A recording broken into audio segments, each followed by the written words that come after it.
Hey BPD warriors. So today I want to talk a little bit about crisis. So crisis, I think a lot of us just, as humans, we're taught that, crisis is like you break your arm. You're in a serious situation that is dangerous. That is a crisis.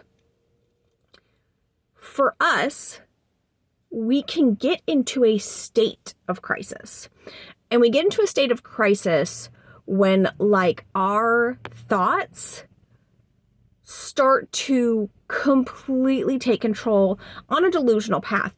And that could be, oh my gosh, it's always going to be like this. It's never going to be better.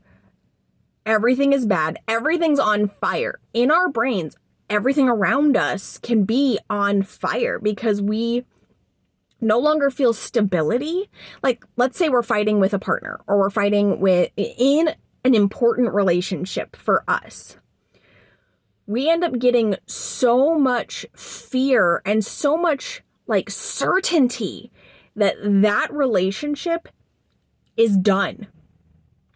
And then because we're so certain that future that we hoped for, dreamed for, thought was going to be possible in this relationship, to us, it doesn't exist anymore. And so we can start to plan an escape route because our brain is still but we have to survive.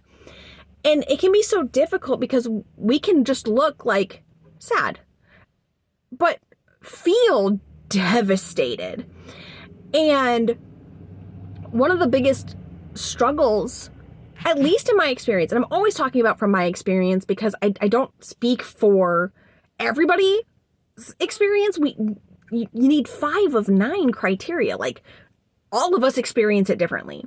But from my, experiences and from what I've talked to my friends who also have BPD, we can get into this ping pong battle in our brains where we want the future we saw. We want to believe it's still possible, but we've experienced so much pain and devastation in the past that we don't believe it, but we want to try and fix it. And then sometimes the people that we're fighting with, it'll seem like we're kind of on 2 sides of the coin because they're battling with the fears that we're losing this and the hope that we don't have to.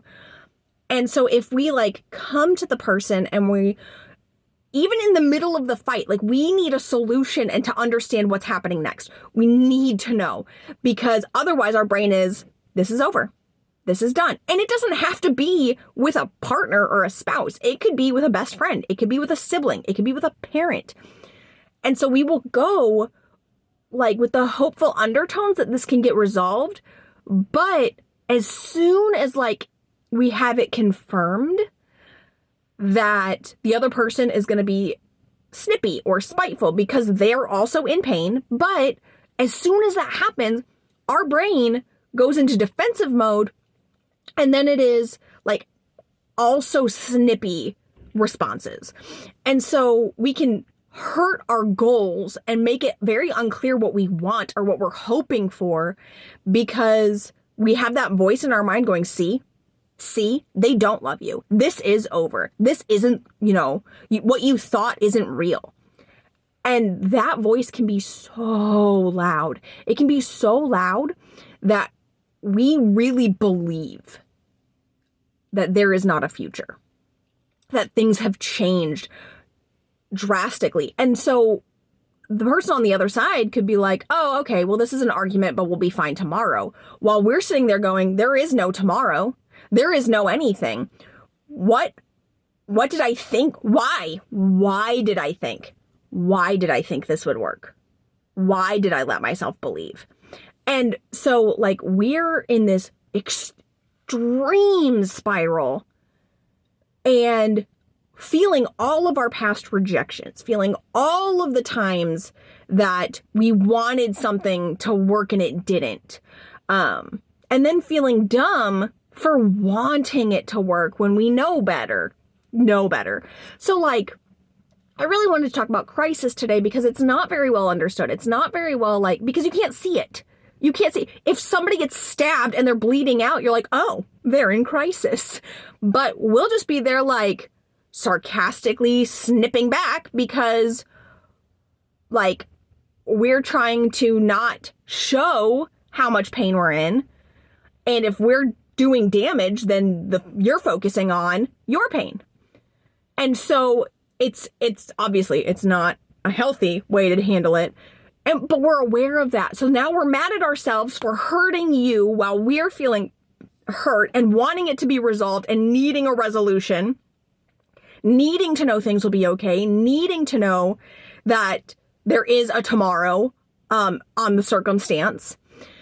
And it's one of the ways that I appreciate my partner significantly, because he, even when like we're both in pain, he will take a step back and go, oh, she's in crisis.